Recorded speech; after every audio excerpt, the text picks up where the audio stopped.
একটা পরিবারের গল্প, সম্পর্কের টানাপোড়েন, আবেগ, অভিমান, ভুল আর ভালোবাসার এই গল্পে বুঁদ হয়েছিলেন লাখ লাখ দর্শক। এই গল্পের পাত্রপাত্রীদের সুখে হাসেন, তাদের দুঃখে কাঁদেন, কারণ এটা এমন এক গল্প যার সাথে কোনো না কোনোভাবে মিলে যায় প্রতিটি ব্যক্তি কিংবা পরিবারের আনন্দ বেদনার সাতকাহন। তাই তো প্রতি সপ্তাহে 5 দিন ধরে অপেক্ষা করেন কবে আসবে বুধবার। সিনেমাওয়ালা ইউটিউব চ্যানেলে কখন আপলোড হবে এটা আমাদের গল্প এর নতুন পর্ব।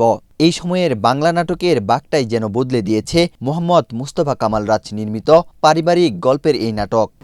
সব শ্রেণীর মানুষের কাছে এটা আমাদেরই গল্প তুমুল জনপ্রিয়।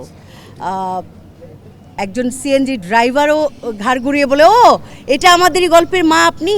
আবার একদম এলিট ক্লাস তারাও এই প্রশংসাটা করেন। করোনা বা যে কোনো ভাইরাসের এগেইনস্টে ফাইট মানি ব্যাকট্রলের লেফট রাইট। তবে অসাধারণ এই মেলোড্রামা নিয়ে খুব বেশি দিন আর মেতে থাকতে পারছেন না দর্শকেরা। দেখতে দেখতে ঘনিয়ে এলো এটা আমাদের গল্প এর শেষ দৃশ্য। 18 এপ্রিল শনিবার নাটকটির শেষ পর্বের শুটিং সম্পূর্ণ হলো। অভিমান জমে থাকে অল্প,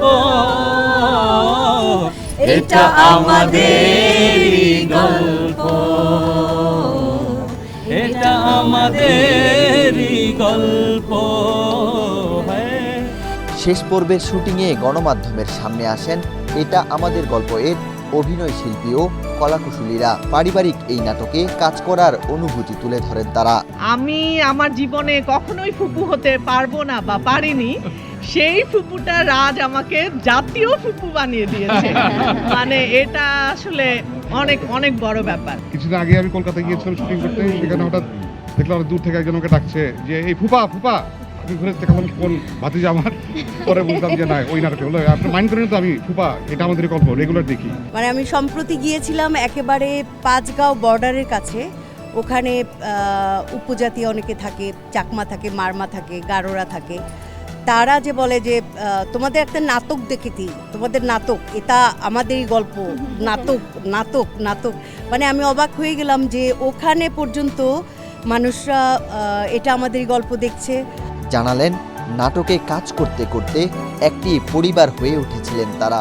ওই যে মেহেরিনের সৎ বাবা, ওই যে মেহেরিনের প্রতিদিন প্রতিনিয়ত সৎ শব্দটা নেগেটিভ, কিন্তু রাজ এই নাটকে এই সৎ শব্দটাকে পজিটিভ করে দিয়েছে। তো এই যে চরিত্রগুলোর পেছনে মানুষের যে অনুভূতি তৈরি হয়েছে সেটা আসলেই প্রাইসলেস।